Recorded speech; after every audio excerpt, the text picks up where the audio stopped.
on my helmet drop video, a lot of people were commenting on how it's a Ruroc helmet, they would never use it anyway. Even though it's not a Ruroc helmet, but that brought up the thought of, and I started to look into it a little bit more and realized how far down the rabbit hole that it really went. And they just basically focused all their money and investments on marketing and not really focused on quality control or creating a good product that's safe. So you've got this premium priced helmet for, I don't even remember, I remember when I first looked at it, it was like $2.5 grand for all the little features with it. And there's nothing special about it. It has the same safety ratings as a $400 helmet. So I think the hate is justified. It is a shame because the company had a lot of potential, and they do have great looking helmets. And when the quality control is on point, there's nothing wrong with them. They're a ECE 2206 helmet. But I've always loved that Ruroc styling, just not the price point. Hence why I've partnered up with ILM Helmets.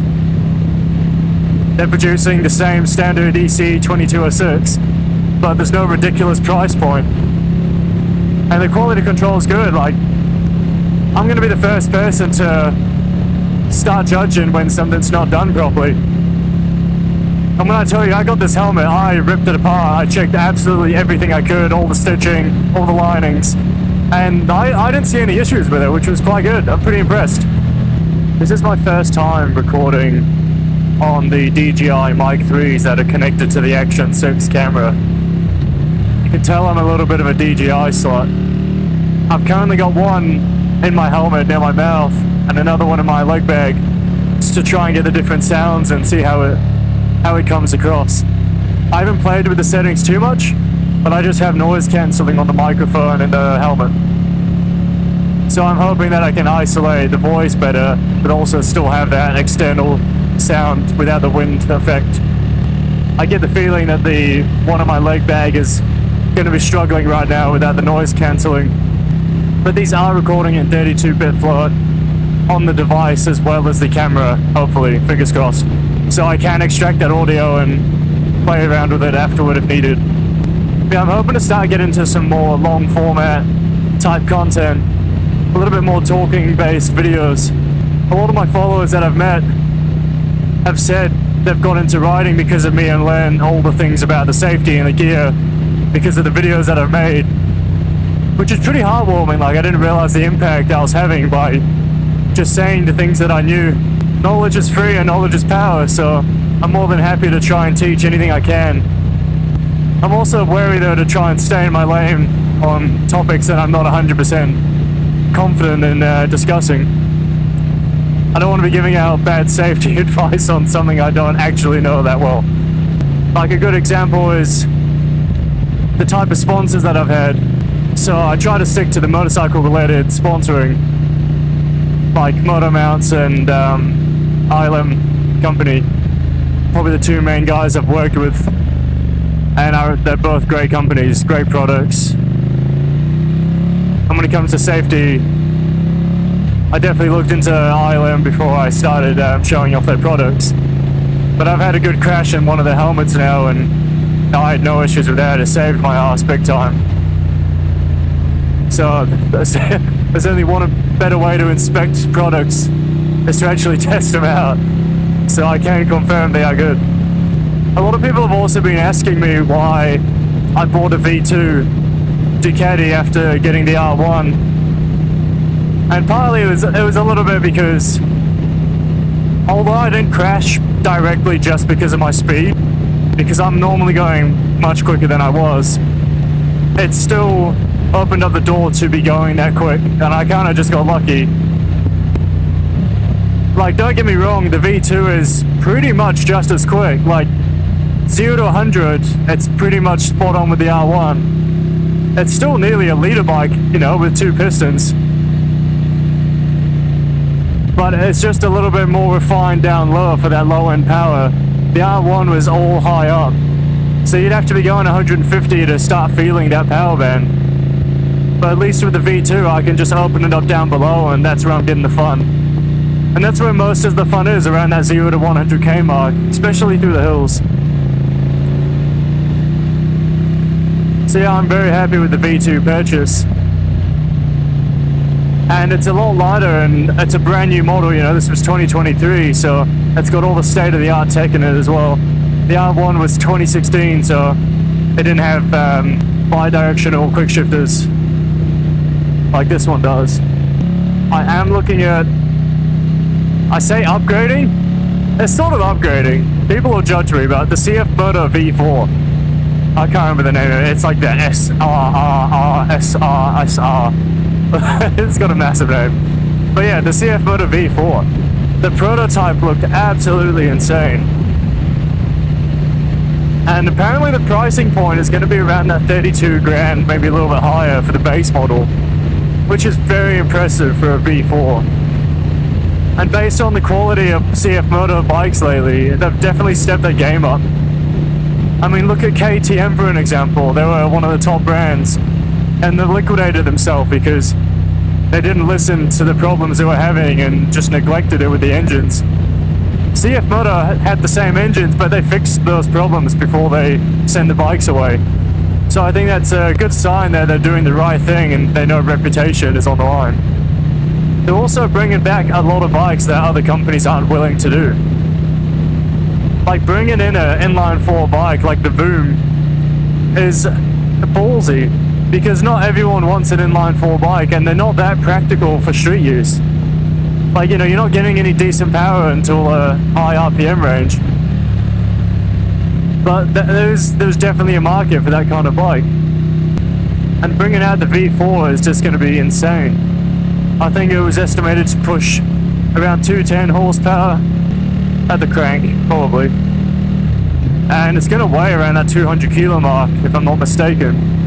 And although I just said I didn't need a bigger bike than the V2, I'd simply be buying this just for the aesthetics of it. I don't really need the power, this bike has more than enough. And to be honest with you, there's no one on the street that's using the full potential of a V4. There's absolutely no one. Anyone that can use that power has realized that, and they're now on the track full time. They're not going to be doing that on the streets. New Zealand streets these days are just too worn out. Every corner is just such a high risk of hitting gravel or a pothole or a dead possum, anything. We've now chucked noise cancelling on both microphones because I feel like the leg bag one would be struggling too much. And they're all set to automatic gain control, so I know they're already peaking, but I'd like to think that automatically that it automatically is getting fixed. Ooh, slippery. But that's the thing, like, street bikes, yeah, sick. Street bikes slip so easily. So if I go on any little gravel road section, it freaks me out. I don't have that off-roading skill. That's partly why I want to buy the CF Moto 450 MT, or just any off-road bike really. Doesn't need to be full off-road, just the ability to have knobblies basically. And a bike I'm not worried about dropping. I just really want to practice that off-roading and build up those skills, so if I am on the street and I hit a bit of gravel or loose material of sorts, I know how to handle it. I'm not just going to lock up and freak out. I know how to use counterleading and balancing and which brakes I need to be focusing on. Because dirt riding, like I've ridden push bikes, mountain biking, downhill, all that kind of thing. So it's very similar to dirt biking, but the weight distribution and the power is obviously something else to learn. But I think the basic physics of how to ride is relatively the same. On the topic of CF Moto and liability and all that, Stereotypes. When I started riding, like Ducati was like, oh, don't buy a Ducati, you're gonna have all sorts of issues with them. Now that I've owned 2 of them, I've realized you really don't if you're looking after a bike how it's supposed to be looked after. They're a high performance sport vehicle. They're not supposed to be casually ridden down to the coffee shop once a week or short trips to work, commuting. They're supposed to be ridden hard and for long distances. If you're not getting into the high rev range and warming that up, you're going to destroy your bike. One of my friends had the same bike as me only like a year older, and he had all the issues under the sun. Constantly having O2 sensor exhaust issues. And I did a little bit of math on it and tried to figure out what was wrong. Turns out he's commuting less than 5 minutes to work on that bike, so it wasn't getting up to temperature to burn off all the water in the piston chamber and the exhaust housing. So all that water in the fuel, especially when you start a bike, it injects more, so you're gonna have more water content in there. It's not getting super heated and evaporating. So it was just building up and corroding the sensor and corroding the exhaust. It's really bad for the bikes. And as people know with the Ducatis, when you have to do maintenance, that's when it gets expensive. And as for the Desmo service, I thought it was a lot, which it is quite expensive, but at those intervals on any bike, you're supposed to be doing a deep level service. And there's not a huge difference between a normal piston inline 4 bike, let's say, and a Ducati V2 with a Desmo. So price point wise, I wouldn't worry about it. It's 25,000 Ks for most models, and then 50,000 approximately for the second. Like, that's a long time before you have to do these. If you're adding massive Ks on bikes, maybe don't buy one of these if you're just commuting with them. Like, they are, you know, per K more expensive. But I would just be opting for a different bike if that's what I'm worried about. But I ride quite a bit. Like, I'm at about 6,600 at the moment. I bought the bike at 3,000, so I've had a 3,000 K since I've owned it. I've probably had it for 5 months. And that's not that many Ks. I know dudes that have done that many in just a week. This stretch here is the first time my radar saved my ass so hard. I was going to go at least 200 to 300 down this straight. And at the end of the road, there was a cop hiding in the bush, and he had his radar on and laser on. And my radar detector was going crazy. So they say these don't work, but they definitely do. They might get you with the laser, but because I knew he was there, I was able to stick to the speed limit. And I might have gone, you know, maybe 10k over, but over the long distance, I dropped it down. Another exciting note, ILM are sending me the new boots that they have.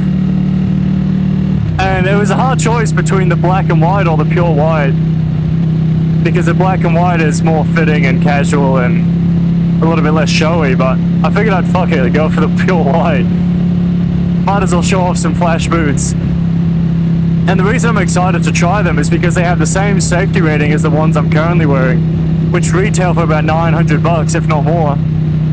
And those ILM ones are about that $400 mark, which is a massive difference. Obviously the quality difference will be there, but from what I've seen so far in person of the boots, there's nothing wrong with them, they're great. And the version I have, $300 of that was just for basically a Michelin branded sole and magnesium toe sliders. There was nothing there that was anything special that was going to make them safer. It was just more of a flex factor. It's like buying like a pro model of a phone. Like, the difference isn't minor, but the cost is way more.